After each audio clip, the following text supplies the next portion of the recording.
Hello there, good evening. It's 5 p.m. Welcome to Starr today here on Starr 103.5 FM.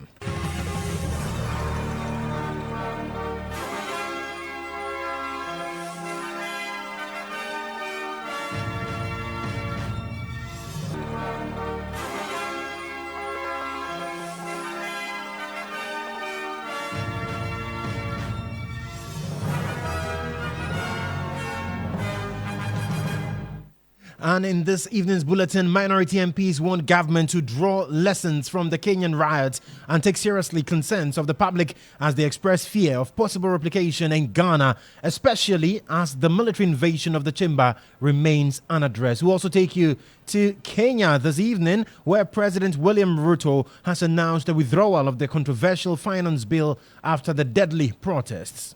Listening keenly to the people of Kenya who have said loudly that they want nothing to do with this Finance Bill 2024, I concede, and therefore I will not sign the 2024 Finance Bill, and it shall subsequently be withdrawn, and I have agreed with these members that that becomes our collective position.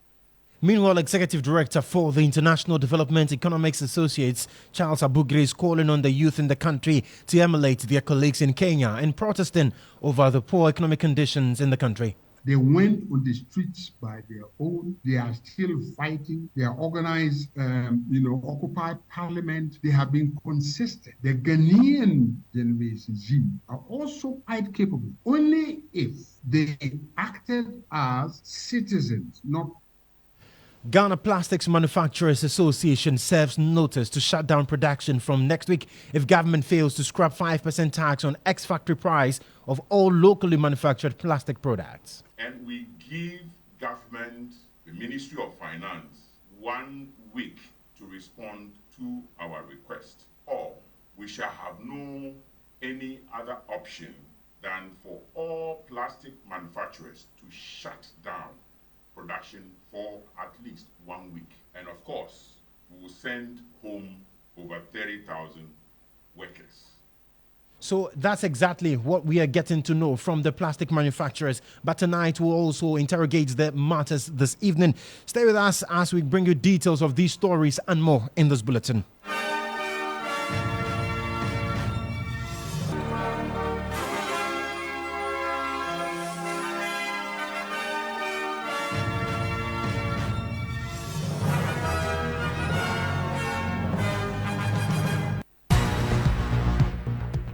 Starr News is coming to you live on Ultimate 106.9 FM in Kumasi, Empire 102.7 FM in Takrady, Zeps 95.9 FM in Zebila, Nissim 100.1 FM in Lamshao, MyStar Radio in the USA, also live on Facebook on Starr 103.5 FM and on starfm.com.gh around the world. This is Starr 103.5 FM. Starr News. Informed, in depth, in touch. Thank you so much for staying on with us right here on Starr 103.5 FM. This is Starr today, coming to you live from our studios here at the Platinum Place, Northridge, Accra. And my name is Joshua Kodjo Mensah. And tonight, as always, we're streaming on Facebook, so do join us on Facebook at Starr 103.5 FM. You can send me your thoughts, your comments, your views, and contributions to the stories that we will be tackling this evening right there. And alternatively, you can send all of those to WhatsApp number 0552-880-216. Now, let's get into the details of our stories this evening. And, of course, we need to talk about Kenya because what is happening there, some people say it has replications for what is happening here in this country. So, in Parliament, for instance, 2 female MPs from the minority side, they fear the invasion of the Parliament of Kenya by rioting youth could happen in Ghana. Now, Kenyan President William Ruto has been compelled to withdraw the finance bill seeking to impose some levies following mass violent protest, which has claimed at least 17 lives. Now, 5 Ghanaian MPs who were on a study tour of the Parliament of the East African country were caught up in the insurrection. Now, speaking to Starr News, Member of Parliament for Salaga South, Hajia Zuwaira Ibrahima, who serves on the Foreign Affairs Committee, described the riot as unsurprising given her encounter with some young Kenyans prior to the election of William Ruto. We'll hear from her, but let's go to Kenya and hear from President William Ruto on this particular bill which has led to the riots in that country. And following the passage of the bill, the country witnessed widespread expression of dissatisfaction with the bill as passed, regrettably resulting in the loss of life, destruction of property, and disintegration of constitutional institutions. On my own behalf, and on behalf of these members and many other Kenyans, I send my condolences to the families of those who lost their loved ones in this very unfortunate manner. Consequently, having reflected on the continuing conversation around the content of the Finance Bill 2024 and listening keenly to the people of Kenya who have said loudly that they want nothing to do with this Finance Bill 2024, I concede, and therefore I will not sign the 2024 Finance Bill, and it shall subsequently be withdrawn, and I have agreed with these members that that becomes our collective position. Accordingly, there is need for us as a nation to pick up from here and go into the future. And I am therefore proposing that because we have gotten rid of the Finance Bill 2024, it is necessary for us to have a conversation as a nation going forward. How do we manage the affairs of the country together? How do we manage our debt situation together? How do we work on the budget with the deficits that now exist together? And as I committed last Sunday, I will be proposing an engagement with the young people of our nation. Our sons and daughters, for us to listen to them. As I said on Sunday, listen to their views, listen to their proposals, their ideas, their concerns, and what they think we should do better as we go forward. I am also recommending a multi-sectoral, bipartisan, multi-stakeholder engagement from civil society, religious organizations, professional bodies, for us as a nation to speak to the future of our country, again, together. And this will be on matters that are contained in the bill and matters that the people of Kenya have canvassed in the conversation that has been going on. In this regard as well, I am directing for immediate further austerity measures to reduce expenditure, starting with the office of the president, the entire presidency, and extending to the entire executive arm of government. Operational expenditure in the presidency be reduced to remove allocations for the confidential fort, reduce travel, hospitality, purchase of motor vehicles, renovations, and other expenditures. This will cover the entire presidency and also the executive arm of government.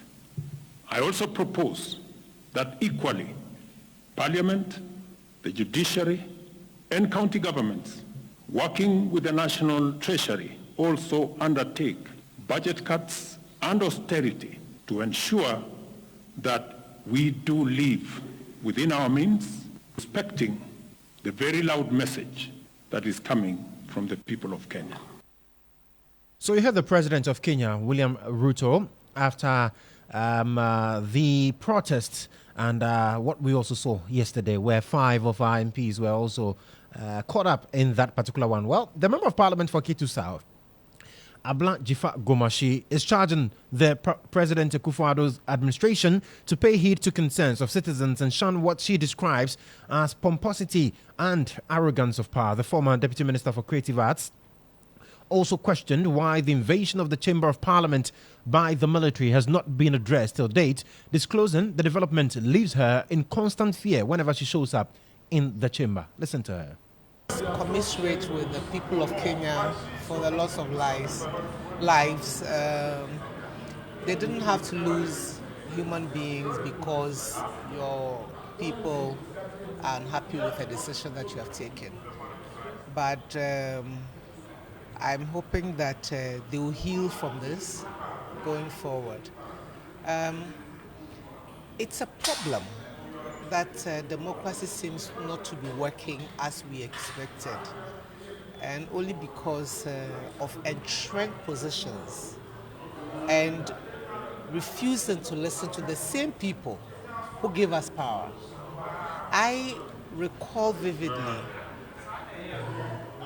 campaigning throughout my constituency, and every time I'm coming into the chamber, some of those images come back to me, that I'm here only because they chose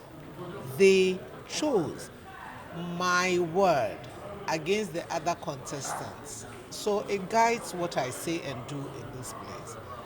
It is my hope that leaders of Africa, current leaders, will wake up and smell the coffee. Your people are not happy with you, and showing bravado and I can and you can't is not the way to go.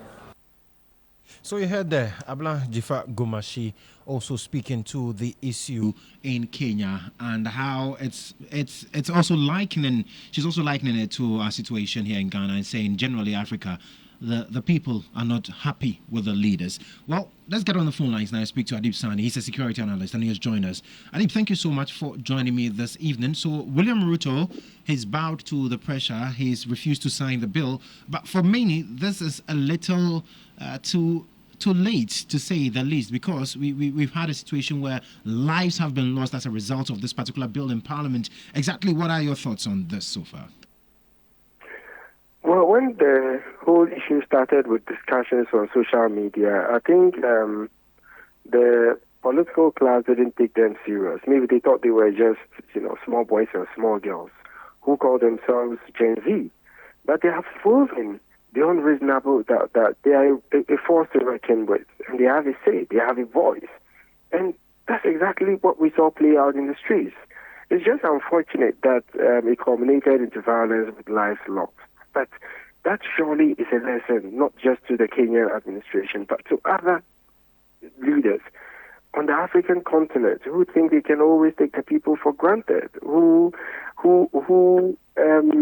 as it were, put before them anything else, corruption, maladministration, misadministration, and all that. So I think that it's a stark reminder to the fact that the people eventually have the final say. But, I have my reservations about the violence. It shouldn't have resulted in violence. People should be free to express themselves. But on the other hand, I should say, I think the security agents were also too high-handed. And I think that is what led to people getting hurt as a result. And it's quite interesting because there are people who also say that Ghanaian youth should also emulate what's happening in Kenya, demanding the best in terms of leadership from the democracy that we are experiencing. Looking at what transpired in Kenya, how it turned out, what would you say about these calls that, Ghanaian youth should also be brave enough to emulate what happened in Kenya? Well, the issues are cross-cutting, okay? Kenya has issues with corruption, which is very similar to what we have in Ghana. High indebtedness, which is very similar. Choking taxes, including taxation on sanitary pads, bread, and basic or essential commodities, which is very similar to what we have in Ghana. The government of Kenya is using COVID-19 as an excuse, which is similar to what we have in Ghana. So you see, it cuts across. The similarities are there, but I don't think we should encourage the Kenyan-like protest in Ghana, because in Kenya people died. We wouldn't want people to die. Parliament was besieged and sections of it burnt. We wouldn't want that to happen in Ghana. So for anyone to say that, yes, the youth must come out and speak out, it's okay. But for a Kenyan-like protest is what I beg to differ. And how do we now get the people to understand exactly that this is not the way to go in terms of the Kenyan-like protest? Because, like you rightly said, the issues are quite similar, and these are not limited to just maybe Kenya or Ghana. On the African continent, we're seeing a lot of these things happening in most countries. So how do you get people to appreciate that? Well, this is not the way to go. Okay, so government must do more. Government should listen to the people. Government should stop the arrogance. Okay, people are in darkness. It's affecting businesses. They are asking questions. Then you tell them, go bring your own timetable. I mean, such levels of arrogance, irresponsibility is what is angering people the more. But we are used to people saying we are not angry enough. Mind you, anger is not the last. We have something beyond the anger, which is hopelessness. Okay, so Ghanaians love to express our anger at the ballot booth or the ballot box, okay? But if you try to subvert the will of the people, then it creates a state of hopelessness, and that is what can degenerate into violence, okay? So I need government to be more responsive and government to address the human insecurities where people don't have access to basic necessities of life, where a lot of the young population are without jobs. They have an uncertain future. By so doing, I think we wouldn't have a situation where people would have nothing to lose but to die situation like it is happening in other countries. Because the taxes is very similar to e-levy, and see where we are today. The economic situation is nothing to write home about. I mean, cost of living is extremely high. I mean, businesses are leaving Ghana. And according to certain statistics, I mean, close to 90% of SMEs die before their first anniversary. The tax regime is also not helping. I mean, those who are supposed to pay more taxes are not paying. Those civil servants and the rest are rather paying the bulk of the personal taxes and all that. So I think that there's a lot more work to do. Even though we can confidently say Ghana is an entrenched democracy, there's no room for complacency. And I've said this on a couple of occasions. The last time was on Al Jazeera TV. I was like, look, even the most entrenched democracies are not immune from incidents like this. That is why we need to be very careful and get our acts right. So today, for instance, we heard from some MPs. Now, one of them mentioned categorically that she fears that what happened in Kenya might happen in Ghana because the conditions are still there. And then what makes her fear the most is that we've still not dealt with the issue of the military invasion of Ghana's parliament. And for her, anytime she enters parliament, that fear is there. And this also happening in Kenya makes her even fear more. Okay, do you know why it will not happen in Ghana at this point in time? December 7th is around the corner. Ghanaians, we love to vent our anger, frustration at the polling station. So you wait and see. The punishment that will be meted out to some of these politicians. And you see, we Ghanaians also at the point had a lot of hope in Parliament, okay, after losing hope in the executive. But at the point, Parliament became too transactional. There was a groupthink situation in Parliament. And we were confused because these are our representatives and whatever it is, they are supposed to consult with us. And I even asked the question during the forum. I was like, can a single member of Parliament come out to say, I went to my constituents, I asked them if they wanted e-levy and they said yes. So we kowtow to the demands of our political parties, not our constituents. So it is safe to say that parliamentarians represent their political parties and not their constituents. And that is the sad reality. Right. So we awaken to some of these deficiencies. Trust me, we're a long way ahead of development. Adib, thank you. Thank you so much for your time this evening. Well, that's Adib Sani. He's a security analyst speaking to us on that matter. Well, one of the people who's also calling for the Ghanaian youth to emulate their colleagues in Kenya is the Executive Director for the International Development Economics Associates IDEA, Charles Abugri. Listen to him, and then we'll have a conversation on that.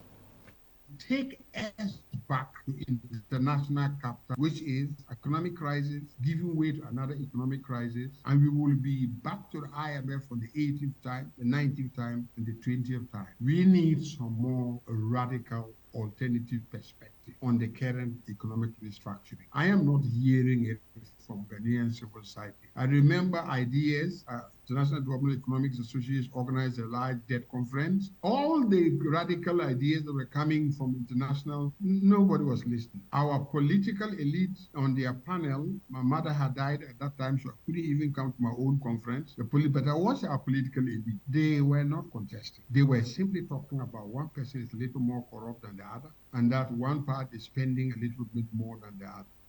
This is a serious inflection moment that will lead to a make or break of our country in general and the survival of many poor people. That's my second inflection moment. There are a few more, but I do not have the time to do it. For sustainability, I do think the main important thing is for society to see civil society organizations as mobilized, addressing society-wide issues, connecting the dots, not only to the urban elites organizations, but also rural organizations, forming new ways of mobilizing, getting them their voices visible in the times that matter. We have been shown a way by the Kenyan generation Z. They protested as bad as the Ghanaian taxation. They went on the streets by their own. They are still fighting. They are organized, Occupy Parliament. They have been consistent.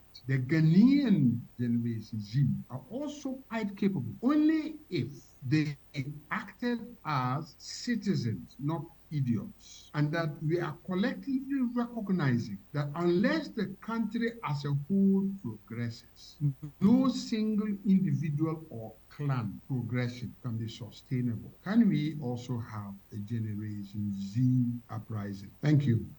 So that's Charles Abugri there, Executive Director for the International Development Economics Associates. And he says that the Kenyan youth have shown the way and they have proven that they are indeed citizens and not spectators. But we've been joined on the phone lines by governance expert, Dr. Frederick Odro. Doc, thank you so much for your time this evening. So really, have the youth in Kenya showed the rest of African youth the way? Well, they have to a large extent. They've shown they are really engaged in their governance processes. And the interesting thing is that social media played a major role in the mobilization and even appreciation of the issues on hand. And I think it is a way forward for the youth in Africa. Although, let us be quick to add that the unfortunate part of the whole saga, that is the death of some of the youth, is something that was so avoidable and unnecessary. And I think African leaders, African governments, the police should learn a lot from some of these things. It is so unnecessary and so uncalled for. But I think the youth of Kenya have done extremely well, and we must respect them for their achievement. And is it the case that young people have not necessarily benefited from democracy from our leaders over the years, for which reason we are seeing young people take to this kind of forum to really vent their spleen? Well, I will never say that, because I think democracy, with all its challenges and all its demerits, is a far better alternative to any other form of governance you can ever talk about. Because if it was not for democracy, which guarantees the right to express their views, the right to demonstrate and all that, the youth couldn't have changed anything the government was going to do. Just imagine we were under an autocratic government, and especially if you have a military government in place and the youth they are not happy with any action by that government, what can they do? Because they will just crush you with the might of the state. And I think it's even a dividend from democracy that we are reaping.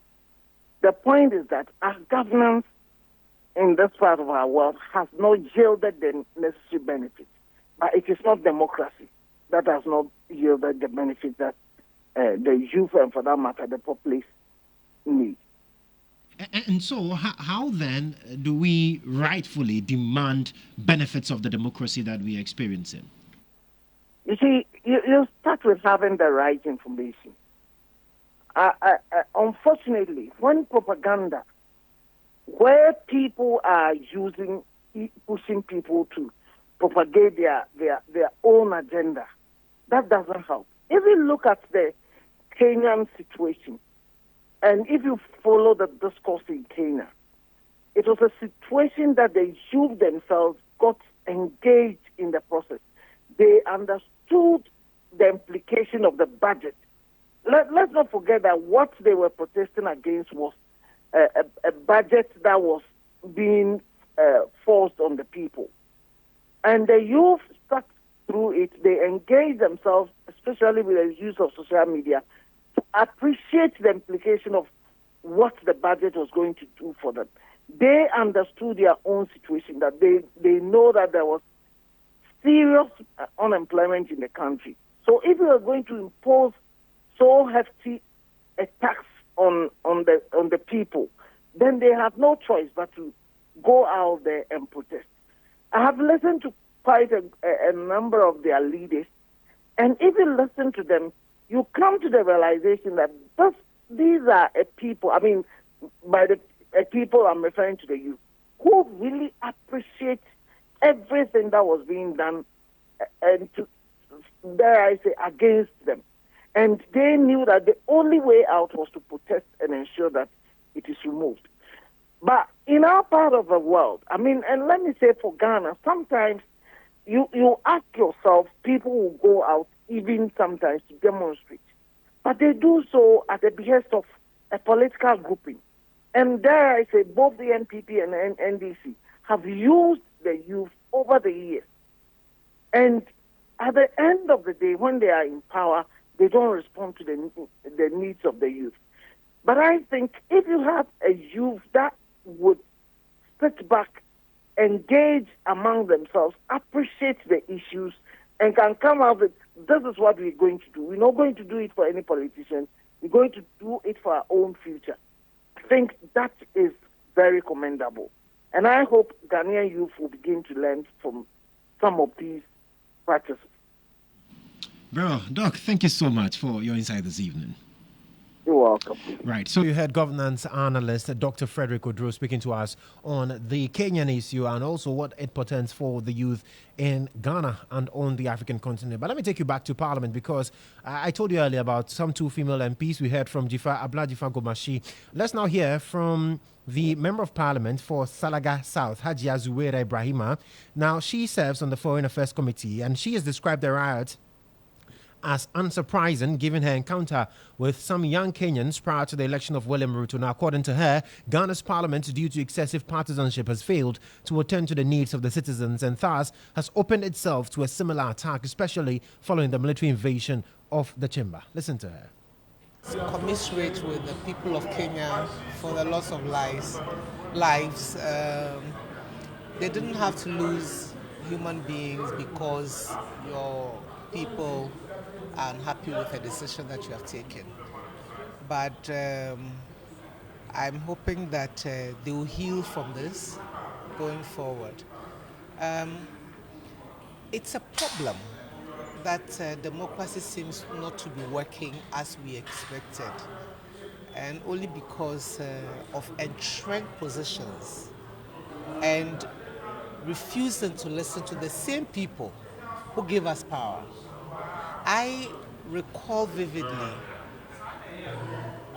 campaigning throughout my constituency, and every time I'm coming into the chamber, some of those images come back to me, that I'm here only because they chose my word against the other contestants. So it guides what I say and do in this place. It is my hope that leaders of Africa, current leaders, will wake up and smell the coffee. Your people are not happy with you, and showing bravado and I can and you can't is not the way to go. Any little thing, sometimes we overlook, or sometimes we think someone is not paying attention, who spark unrest in this country. Parliament, and as a parliamentarian, I feel very indicted that so far we don't seem to be living up to the expectation of the generality of the Ghanaian. You said it right. There was no reason why our colleagues on the other side should not have supported us so that we didn't have to be saddled with the E-levy. There was no reason apart from partisan reason. And this country cannot be run on partisan basis. I mean, I get to parliament and I'm told that government is paying my salary and I'm here to do government work. So what it tells us that once we get here, we are government. And so we can reduce the level of our partisanship so we can get this country working. I hold a strong conviction that the state of our current parliament is not strong enough to protect the Ghanaian who votes for us to come and represent. Why do I say that? You get here, and Article 78(1) of the 1992 Constitution says, the president must take the majority of his ministers from parliament. That already weakens parliament. So you cannot, by any stretch, blame us the individuals in the chamber. But our 1992 Constitution seems to be impacting on the work of parliament. So you heard that the Member of Parliament for Salaga South, Hajia Zuwaira Ibrahima. You're still listening to Starr today on Starr 103.5 FM. When we return, we'll be having a conversation about plastic producing and, of course, the 5% tax. We'll talk more about that. Starr today, first, fast, and credible. Now, the Ghana Plastic Manufacturers Association has served notice it might be forced to shut down production for some time if government fails to scrap the 5% tax on ex-factory price of all locally manufactured plastic products. Now, according to them, the tax is counterproductive and adversely affects the general manufacturing business community and also compounds the living conditions of the everyday consumer. Now, already, it says some manufacturing companies have had to suspend production and others put on hold leave due to the high foreign exchange rates, high benchmark values, and very high operating overhead costs. So when we're talking about the Ghana Plastic Manufacturers Association, we are talking about the National Association of Sachet and Packaged Water Producers, the Ghana Union of Traders Association, the Association of Ghana Industries, and the Food and Beverages Association of Ghana. So we'll speak to the president of the association. He's in my studio currently, but then let's take a listen to him at the press conference that they organized today. Our position on the 5% excise tax still stands as follows: that the implementation of the 5% excise tax on ex-factory price of all locally manufactured plastic products and packaging be suspended immediately and indefinitely, that a better, a deeper, and broad-based stakeholder consultation is done on the idea of any excise tax on locally manufactured plastic products. That a well-defined locally manufactured plastic product list is established. It will be unfair to put such tax on, say, plastic chair, plastic table, plastic buckets, plastic household wares, water tanks, PVC pipes, plastic TNG, plastic crates, data duct pipes, paint gallons, industrial containers, lubricants, engine oil gallons, pens, HTP water and gas pipes, ice chest, tomato paste pouches, biscuits wrappers, traffic cones, electrical fittings, electrical trunking, conduit pipes, plumbing fittings, blood infusion bags, maize, rice sacks, sellotapes, jerry cans, even foam mattress. So that's Eboboche, and if you listen to him clearly, it kind of tells you that almost everything that we use in our day-to-day activities has some element of plastic in it. He's joined me in studio. Mr. Boche, thank you so much for coming around. Yeah, thank you, Joshua, for having me. Great. So I remember that last month you held a similar press conference. You made similar calls. From then till now, nothing has changed? Nothing has changed. We seem to have some information from the finance ministry that the minister or the ministry is working on something. However, the minister has been away for quite some time now, and therefore we are waiting for the minister to come back to sanction whatever would be agreed. And we are impatient waiting for the Honorable Minister. But then suddenly, GRA, the Commissioner General, is just chasing and harassing manufacturers. We wouldn't have made any statement or intent of going on shutdown. It is because of the pressure, the harassment, the intimidation that GRA is giving to us. That is where we are here at this moment. And when you talk about the harassment from the GRA, exactly what are you referring to? So GRA is saying that we should get registered, we should start charging the tax, and we should start filing to them. If we don't, they will come to our premises, do an assessment of what we've done, give us a penalty on top of whatever tax that we have to pay. In default means that we have to get our premises or investment locked up. And we think this is too much of a harassment. And at least they are aware that we are having some dialogue with the ministry. Of course, they are implementers though, but then we are having some dialogue, and they are also aware that the minister is not available.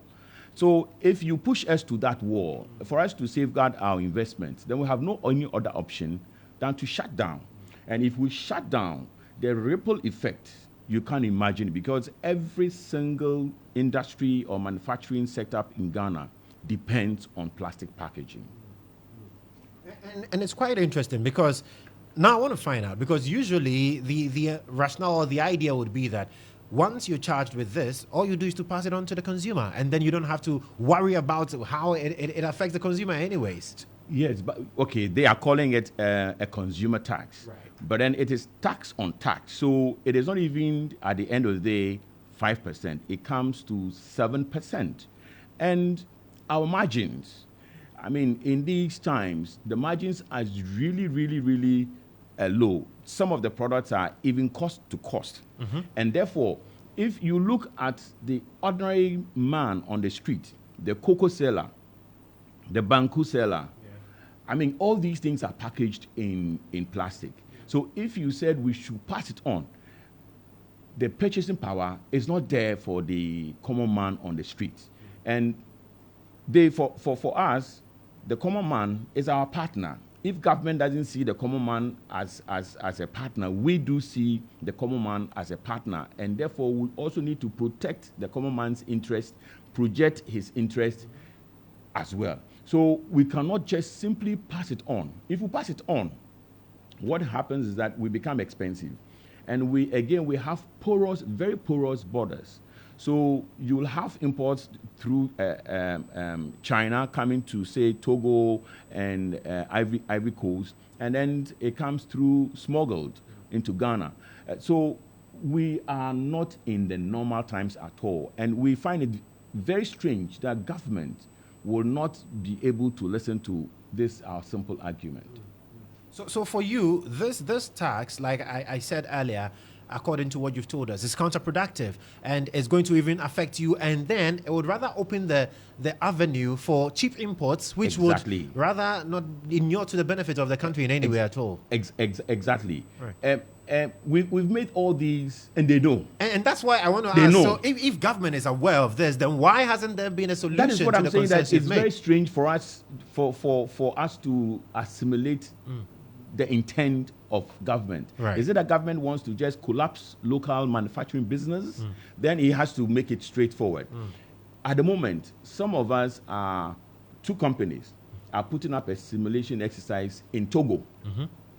Basically to see, is it okay to relocate to Togo, produce, and by ECOWAS treaty, just transport my goods to Ghana?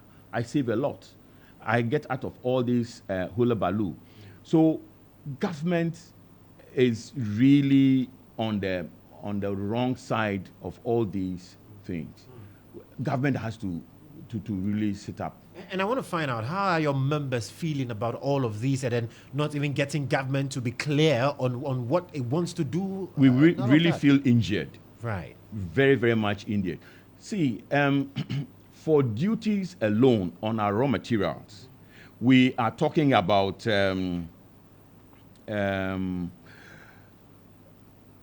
close to several millions. I'll get the figure for you. Sure. But then we are talking about 10.5 billion Ghana cedis in duties alone that we pay on our raw materials to government. 10.5 billion alone. Yes, this is just the duties.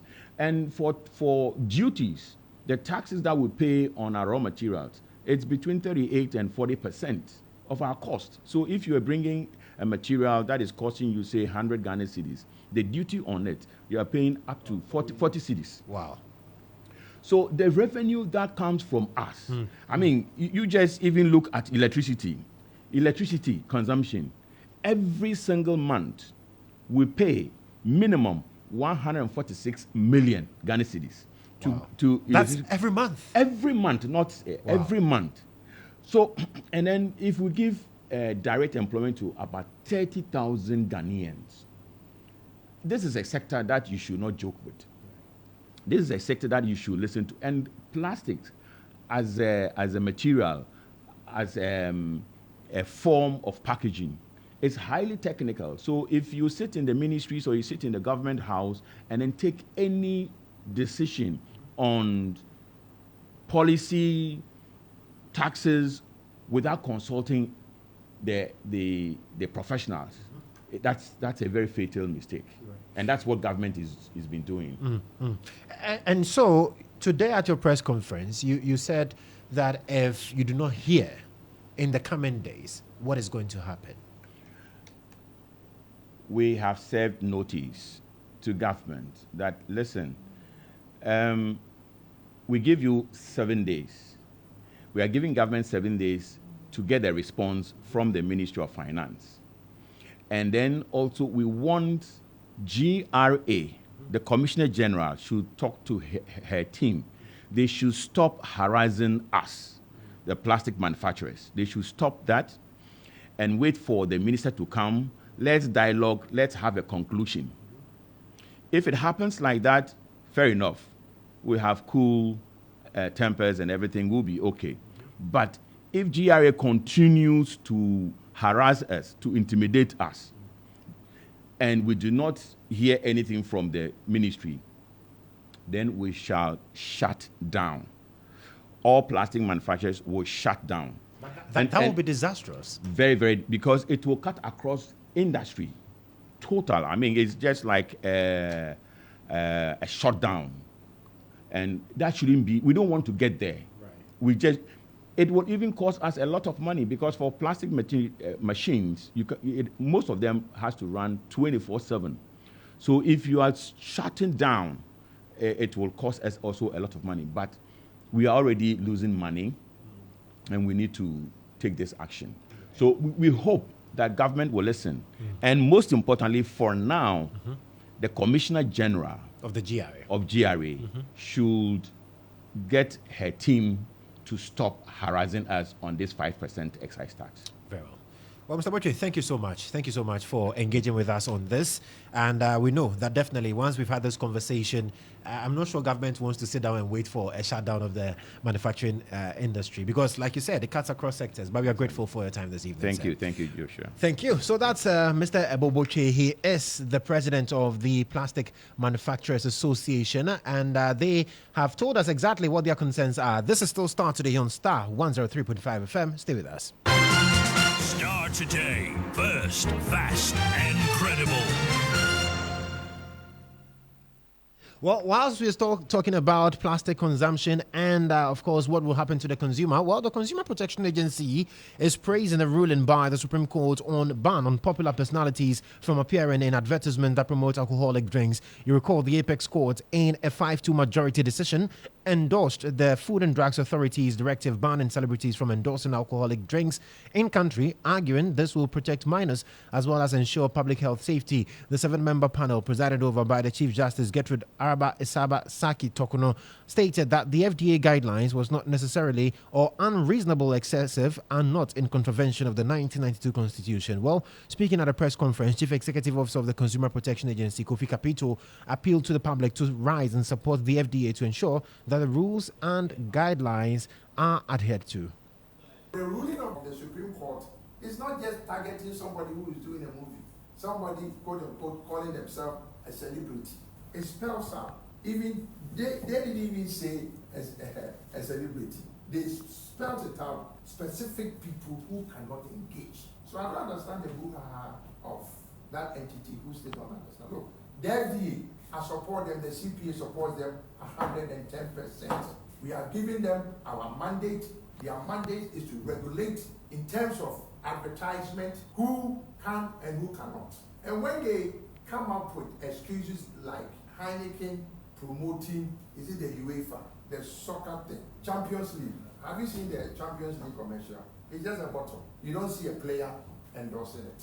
So they don't even get it. Yes, Heineken can do that. That is placing of the bottle. Even that at commercial, that's when they do their commercials. They don't use any referee, linesman, match official, or anybody affiliated with the sports to promote alcohol. I personally had an issue with Guinness Ghana Limited as far back as 2008 when we were playing Can 208.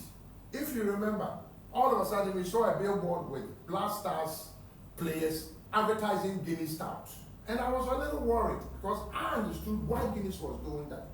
Guinness was doing that to let young people who are interested in soccer to believe or to think that because Michael Essien, because Sule Muntari, because all those players, Stephen Appiah, because they drink Guinness, that's why they can play soccer.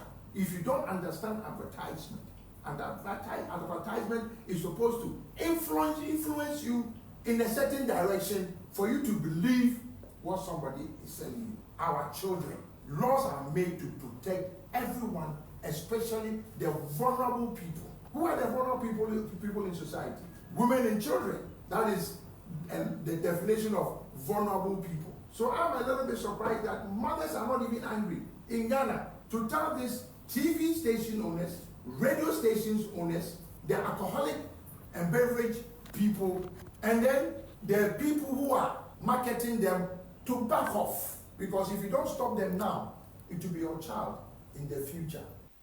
So you heard Kofi Kapito. He is the CEO of the Consumer Protection Agency, CPA. But let's talk about some partisan politics. Let's stay in the camp of the New Patriotic Party. Why? Because there's a lot happening. And the drama surrounding the choice of a running mate for the NPP's flag bearer, Dr. Mahmoud Bawumia, is almost reaching its climax, as our sources at the presidency indicate that indeed there was a meeting late last night between Dr. Bawumia and his boss, the driver, President Nana Dankwa Akufo-Addo, and it was not to discuss sales for the day, as drivers do with their mates, but it was to Jojo over Dr. Bawumia's supposedly preferred choice for a running mate. Now, the media landscape has been awash with names of Energy Minister Dr. Matthew Poku-Prempeh as the preferred candidate, following similar sentiments expressed in a couple of surveys, including a recent one attributed to the NIB. So, let's hear from our man who's been following whatever is happening at the presidency. So I call him Jubilee Musalansa. Jubilee, how are you?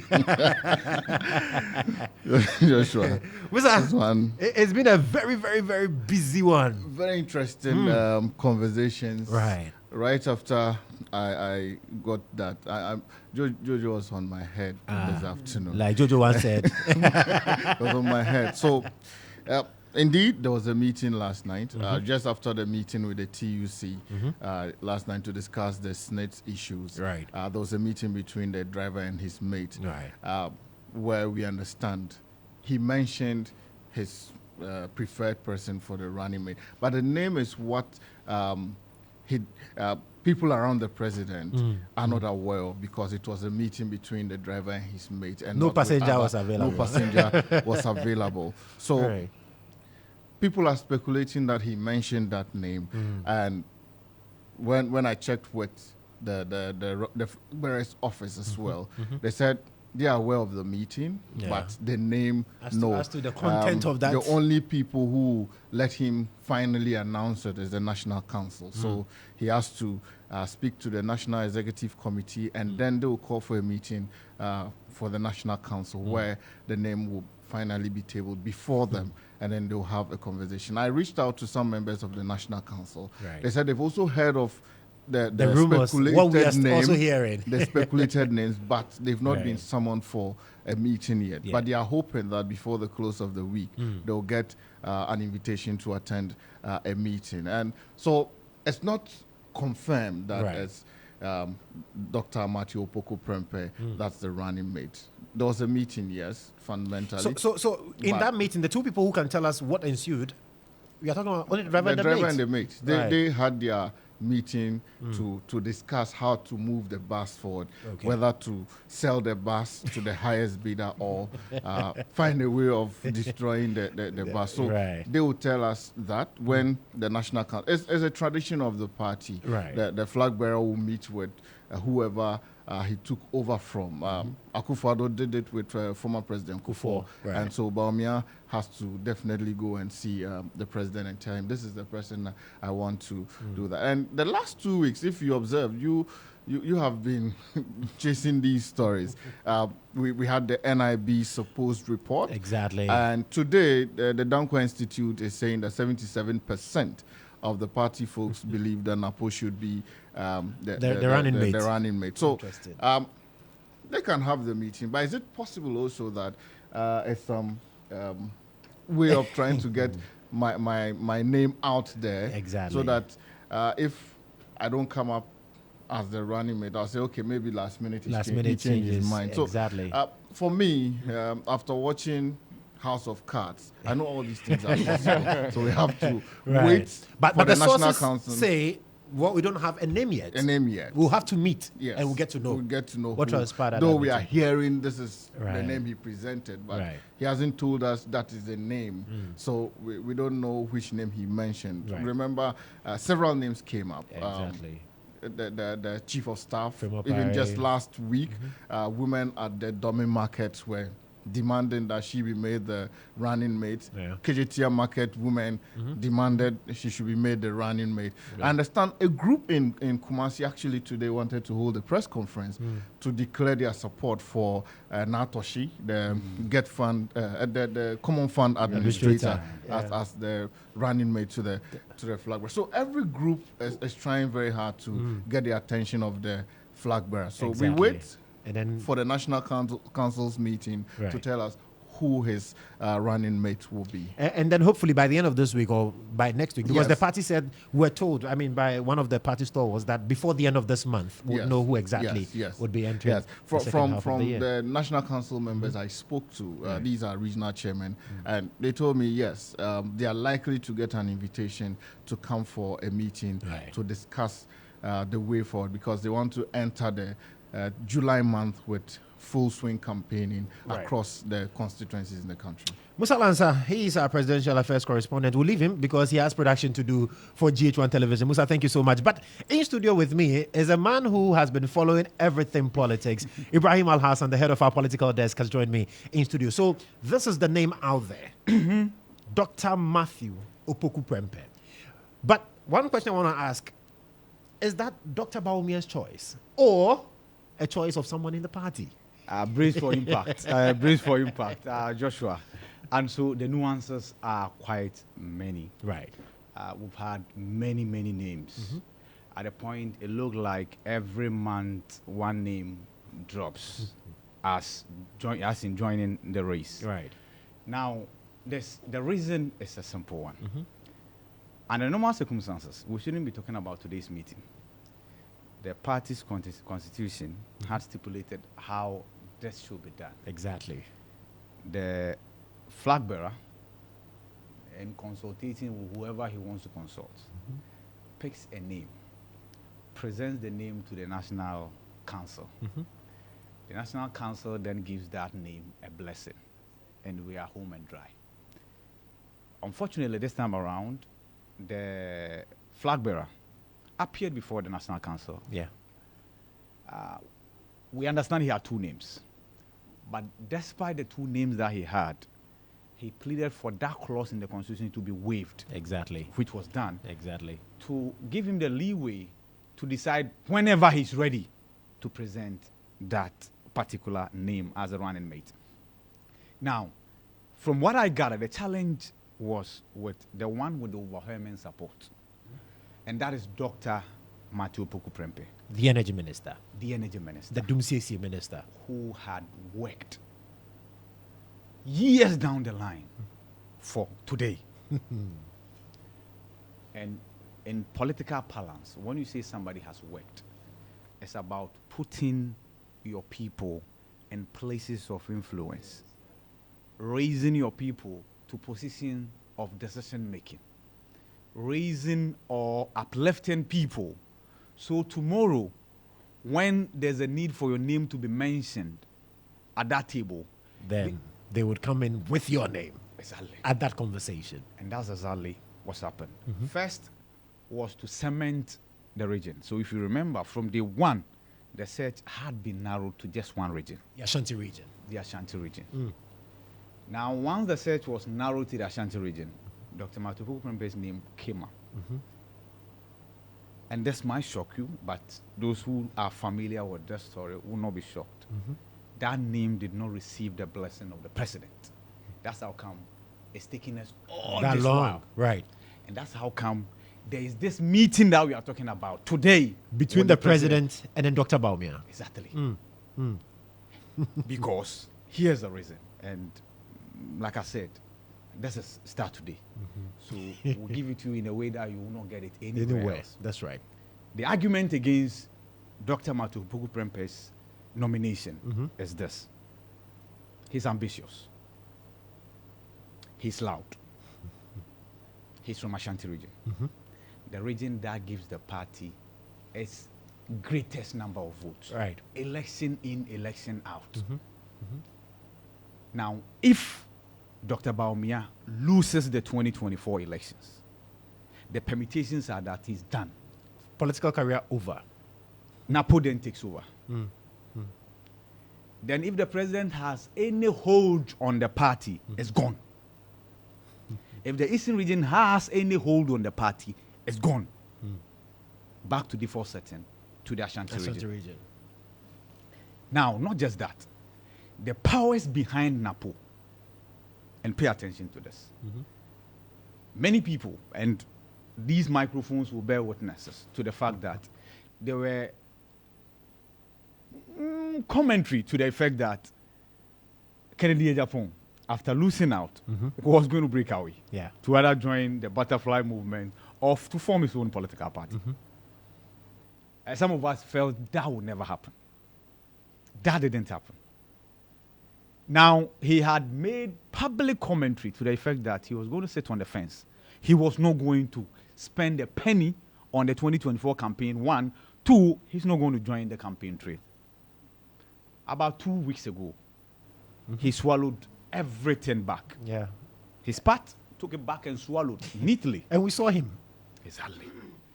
Now, the condition is that Napo be made the running mate to Dr. Mahmoud Bawumia. And that would make Kennedy Japan support the campaign trail. Oh, interesting.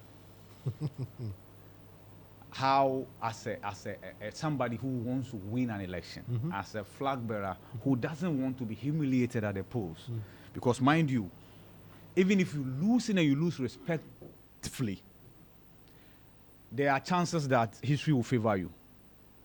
But if you lose miserably, then nobody will look to you again. Yeah. Good.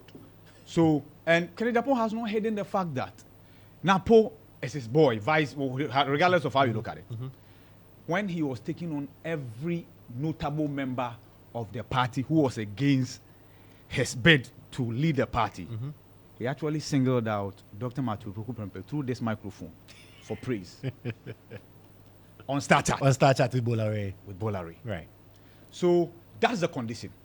Now, that's Kennedy Japon is one. The others are the individuals within the kitchen cabinet of the flag bearer himself. From the general secretary of the party to the national organizer of the party to the national youth organizer of the party to so JFK, Justin Frimpong Kodjo, Nana B, all these people, they are aligned with the NAPO camp. In fact, they are apostles of NAPO. There is a political risk to take, and that to say that I'm my own man.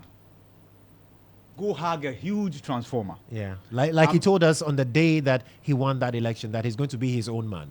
As to whether he would be his own man, I'm naming somebody rather than Dr. Matthew Prempe. And trust me, about 20% of the forces, the powerhouses in the Ashanti region, will recoil, and they might as well even withdraw from the campaign, and the campaign might lose steam. Yeah. This is, and that's why I'm saying that, and I've constantly said this, if those who have followed me, I don't envy Dr. Mahmoud Bawumia and the flag bearer of NPP. It's not an easy thing for him to do currently. To select who becomes his running mate is not an easy thing for him. It's not an easy thing to do at all. See, aside the powerhouses I've mentioned, there's also the backing of a traditional authority. Right. He's a royal. Exactly. How do you, with a straight face, say no? You get that. Right. Now, let's come to, then if we say that number one was not in support of this nomination, right, then who was number one's choice? Yeah. Unfortunately, that person is dead. That would have been a compromise candidate, and that's the former Ejusu MP, the late John Kuma. That, first of all, he will not overshadow his boss. Yeah. He will be in line. He has no ambition. No. He will be satisfied with a vice presidential slot or a vice presidential candidate. He's from that same region. Yeah. He will appeal more to the youth. But the counter argument against that was that, two economists. Okay. Okay, maybe the economic problems we find ourselves in will require that we have two economists at a go. Yeah. But so that was the downside to that proposal. But of course, destiny will not allow that to happen. Or fate will not allow that to happen. And then the next option, Joseph Osei-Usu. Joe Wise. Joe Wise because, see, the president had a lot of support from a legal fraternity when he was in opposition. Do not discount that support at all, because he was a member of the bar in a very good standing. Those who have been to the law schools will tell you that when you pick the law reports, Akufo-Addo and this versus that and this, quite an authority. So therefore, he tapped Joe Wise to continue his legacy of legal luminaries at the presidency. You know, we have the late President Mills, also lawyer as well. John Ajikun Kufuor, also lawyer as well, right? And John Mahama came and then took it to the social sciences. The social sciences. Right. The communication, the social sciences, and what have you. And then Akufo-Addo sent it back to the bar. So, if Bawumia is taking it to the Econs 101, at least let's have a legal. Exactly. So, that was it. But the challenge with that particular name was that he himself had publicly stated that he had no interest, including interviews that I had with him. Yeah, and I played that interview on Starr today. Exactly. He said, David. No. You know why? Because he felt Kodjo Mensah, the majority leader then, was in the race. And if he does the permutations, obviously that's a colossus. So then that would have been, when he realized that, the president has even tapped you, it had become too little. Too late. Yeah. Because the agenda had actually agended. See, the work had been done meticulously. Right. Where the Ashanti region MPs, one is sleeping, you tap him, wake him up, or ask him who is partnering Bawumia, and they will mention a name. But even that, the Wise managed to get a sizable number of them to break ranks and say, if you in for this, then we are in to support you. But then, like I said, it was like a marauding force. Yeah. Like a moving train. And so, reason why today there was a need for this meeting. Mind you, the president can still reject this name. It will come with political implications and repercussions, but the president can reject. That's how come no media house has been able to be definite that Bawumia has named Dr. Matupuku Prempeh as running mate. Right. Now, let's go to the clergy. We were all told of an apostle. Yeah. Professor Onyina. Opoku Onyina. Okay. And I mentioned this, that we were fed with earlier narrative that he had said no because he felt to divide the Pentecost church. That's a lie. He wholeheartedly embraced that suggestion. Right. In fact, the Church of Pentecost held meetings, lobbying meetings. You know their mantra of conquering nations and taking territories. Yes. And openly that church encourages its members to go into politics, enter parliament, because they believe genuinely that that's how they can refine effect the change and refine the political landscape. Right.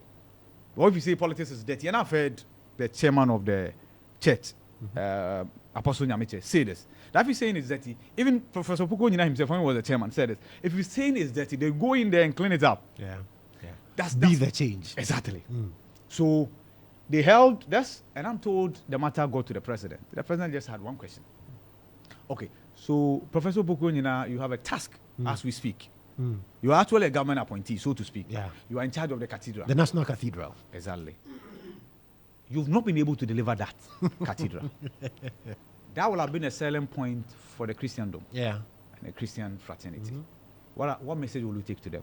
And that was it. That dream became a premature one. To have an apostle in the presidency. Yes. So that's one. The other one is that the party and its hierarchy had vowed that never again would they allow anybody to go for an outsider as a running mate. As was the case with Bawumia. And that Bawumia will be the last outsider unless things really change to the extent that the party will realize that there's no way we are returning to power unless we go through an outsider. Then the party can revise its notes. But as it stands now, the party says they will not allow anybody who will then have to consult somebody to find out the identity of party members when they visit. Right. So these are the permutations. It's between so it's the not rock an and easy the hard one. place. It's not an easy one for Dr. Bawumia at all. It's not. Right. It's right. not. It's not. And the gender card too. Yeah. The chief of staff and the crusaders. Now to see. And then the apostles. Quite interesting. And the president equally had a female choice as well as an option. And that's Esla. Esla Usuekufu. Ablekuma West. And if you realize, about 3 days ago, she has spoken and said it's disrespectful for people to be lobbying the way they were lobbying. Yeah. And she's launched her foundation. Exactly. We are proud of her. Yes. Ibrahim Alassane, thank you so much for breaking it down for our listeners and our viewers also on Facebook. So that's what it is. Dr. Bawumia is faced with a hard choice. Will he be able to make the choice of the party, or is the choice that we hear his preferred choice? I believe that in the coming days we'll get to know that. This is Starr today here on Starr 103.5 FM. Stay with me.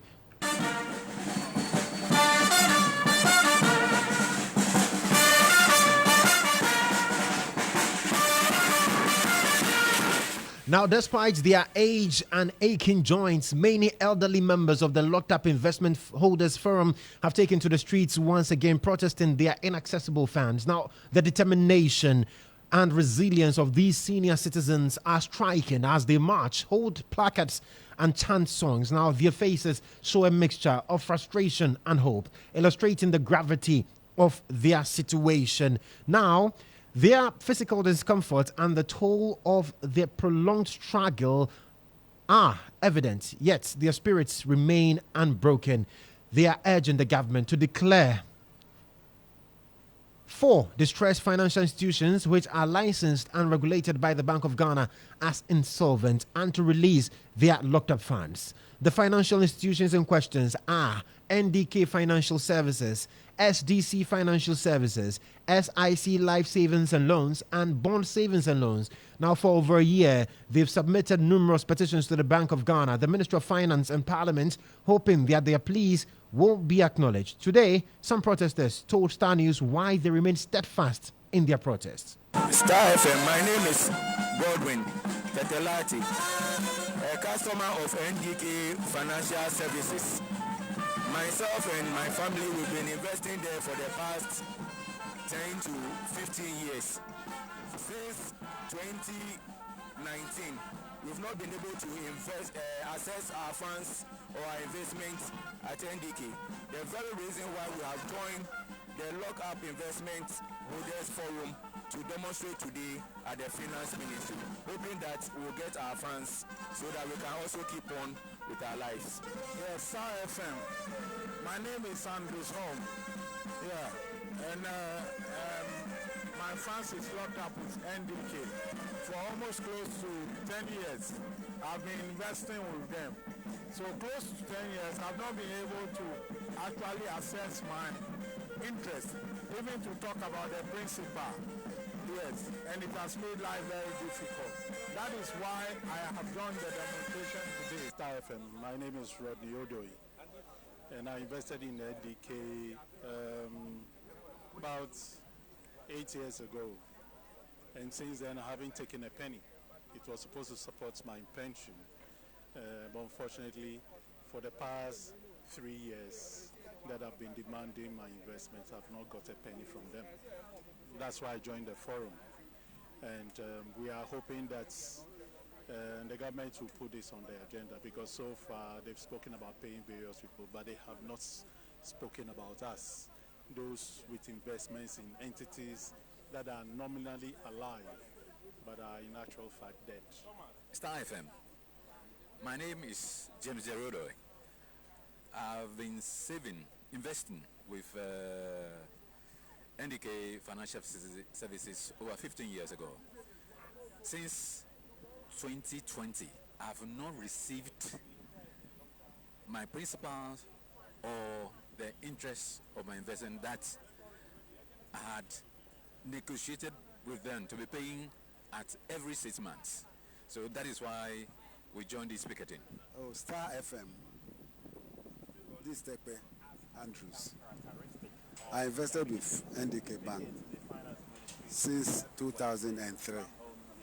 And that is why I'm part of the people picketing today. Starr FM. My name is Frederick Bote. I've invested with NDK more than 20 years now. But 5 years ago, I went for my money and I couldn't get it. So that's why I'm here today. Okay. Starr FM. Your friend Joyce Owusu. My investment or NDK for the past 5 years. So mama so among can try that be our come sisike ho enti ma join demonstration no enti na kwan bia o mefa so amanya sika man no omo mpe mayen.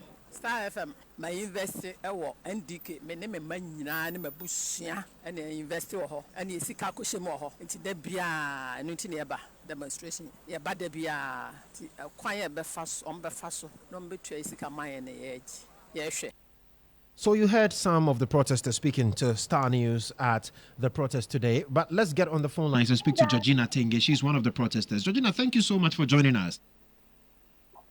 Thank you, too. Great. So are you not tired of protesting? What exactly will it take for you to stop hitting the streets on every Wednesday? It's about my investment at NDK Financial Service. I've put my money there for some years now, about 10 years now. And for 5 years now, there's no any income, whatever. That makes me come to the street to demonstrate to get my money back, please. And what have you been told as to why you have not received your money yet? Anytime we go, they will just tell us the government is owing them, and some of the contractors too are owing them.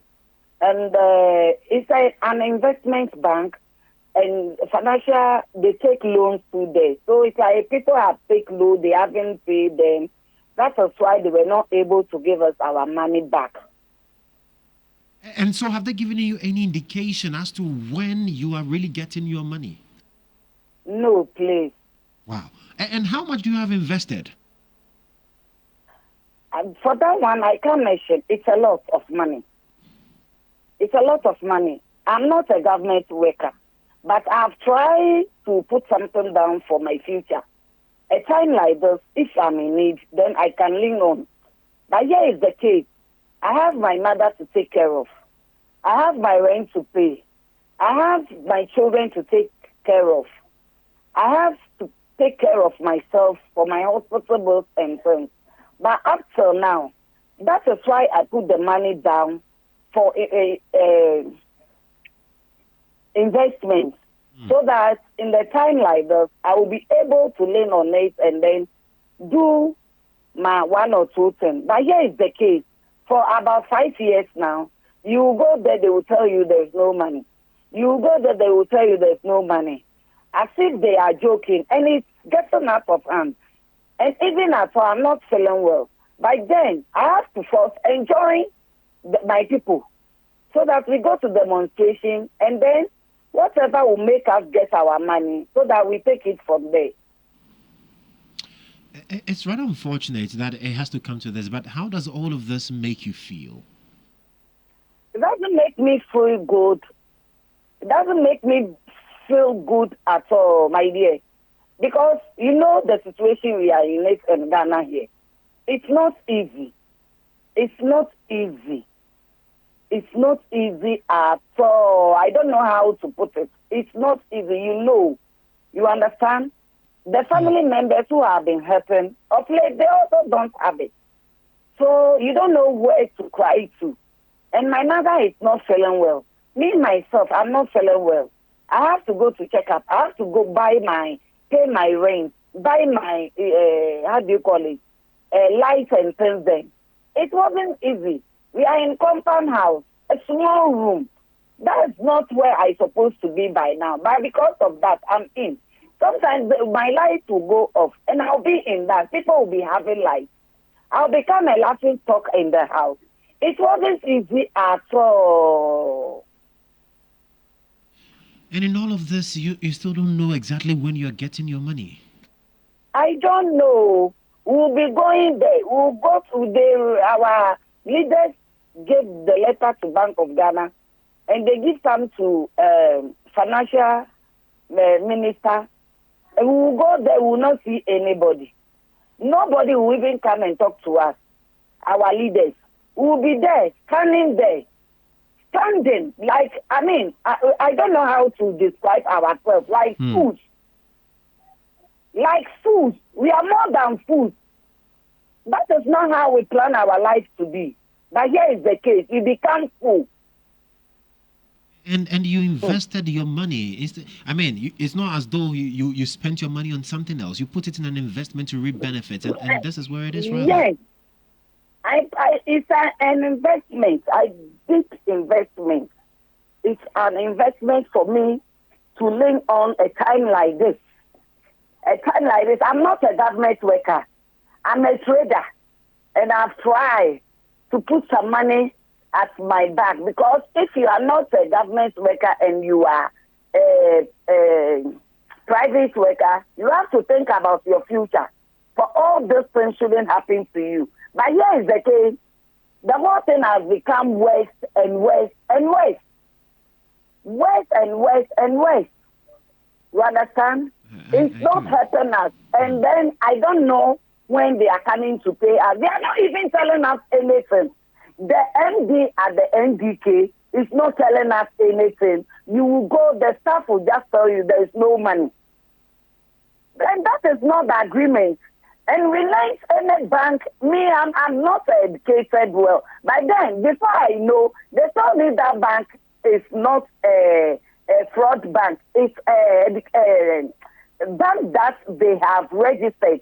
So in case of any problem, the government will take over and they will pay us. And here is the case for 5 years now. I'm just struggling to eat. Even today, my mother called me for a charcoal. My mother is living in somebody uncompleted building. She called me for charcoal. I don't have it. All the money I have, I use it to take transport to the demonstration. I came, no, she called for the money. I've not worked for government. It's my own trade. I've suffered enough to put something there to take care of all these things. But here is the case. I've become a laughing stock. So we are just praying that they should try and give us our money. We are not into any politics. We are not into any politics. By then, they should give us our money. And other than if they don't give us our money, I'm not going to vote. There's no vote for anybody because they are not treating us fairly. They are not treating us fairly. We know that we need is our money. Right. Madam Gina, we are thank you. Ghanaians. Thank you so much for speaking with us. And we really hope that we get some answers. Thank you.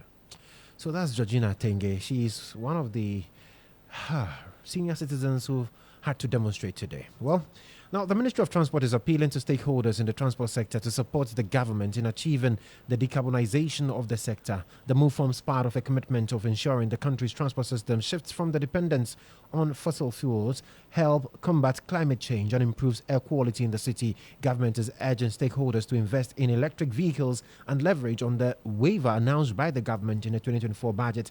Addressing the media at the Bolt Accelerator Program Ghana Award ceremony here in Accra, Chief Director of the Transport Ministry, Mabel Sego, said stakeholders must take proactive measures to transition to a greener, sustainable source of energy. Incumbent on us as stakeholders to take proactive and decisive action to transition to greener and more sustainable sources of energy. Our commitment towards the decarbonization of the transport sector is contained in the National Electric Vehicle Policy, which was launched by His Excellency the President in December last year to pave the way for the uptake of EVs for a cleaner and sustainable transport. The shift towards electric vehicles represents a significant step forward in reducing our dependence on fossil fuel, combating climate change, and improving air quality in our cities. The policy, therefore, presents us with a unique opportunity to drive investment in green transport and innovative technology. Some potential areas for collaboration with the private sector include, we brought this in so that both will take advantage of it. They include investment in charging stations across the country, assembling and manufacturing of EVs, creating jobs and stimulating economic growth, maintenance and repair services for EVs, training and capacity building. So you heard the Chief Director at the Transport Ministry, Mabel Sego. Country Director of Bolt Food, Ali Zariab, also spoke to Starr Business. So that is the pre-seed funding. We will see how best we can support moving forward. But that's the pre-seed funding in which we have, it's not just the amount that matters, it's the way I see them is the development in their professionalism. So for example, they went through a rigorous round of training. Just one of our colleagues was telling me that when they came and they brought their idea, we asked them a series of questions. And at that point in time, they had no idea about how to answer these questions. But when they came for a pitch day, they had a lot of responses. So this tells us that people have started learning. And learning is something which should never stop. And this is something which I'm pretty sure they will take it on for a much longer period of time. Yeah, so electric mobility is one of our key focuses. I look after food. I can tell you we are working with already a couple of partners as well who are already in the EV industry. So there is a lot of potential. There is a lot of, I would say, untapped area market potential which is there. But to make it work, to make it sustainable for the drivers, couriers, I would say, that's something that we have been working on. So you heard the country director of Boat Food, Ali Zariab. It's time to bring you the sports, and Benjamin Yama has joined me in studio. Ben, what's happening in sports today? Well, thank you very much, Josh. In sports, now Black Stars defender Jerome Opoku has joined Turkish outfit Istanbul Başakşehir on a permanent deal from Portuguese side Arouca. 25-year-old Ghana international penned down a 3-year deal after Başakşehir triggered the buy option on his loan deal. Opoku enjoyed an outstanding campaign whilst on loan, convincing the club to commit his future to the Turkish outfit in Turkey. Some boxing news now, and two-time former world heavyweight champion Anthony Joshua will face Daniel Dubois for the IBF heavyweight title at Wembley Stadium on September 21. Now, this comes after heavyweight world champion Alexander Usyk announced on Tuesday that he had vacated the IBF belt, which means Joshua can regain one of the world titles he previously held if he defeats Dubois, who has been upgraded from IBF interim title holder to the IBF champion as it stands now. This is Michael Buffer announcing this bout earlier this afternoon. On Saturday, 21 September 2024, here at this legendary site of spectacular events, of sports and entertainment, Wembley Stadium, London, England, Riyadh season will continue to make fight fans' dreams come true as two of boxing's greatest promoters join forces to present two of the best heavyweights in the world in a 12-round contest. 12 rounds of boxing for the IBF Heavyweight Championship of the World. At this time, let's welcome champion and challenger to the stage. Please welcome the now two-time heavyweight world champion, the newly crowned, officially IBF Heavyweight Champion of the World, Dynamite, Daniel Dubois.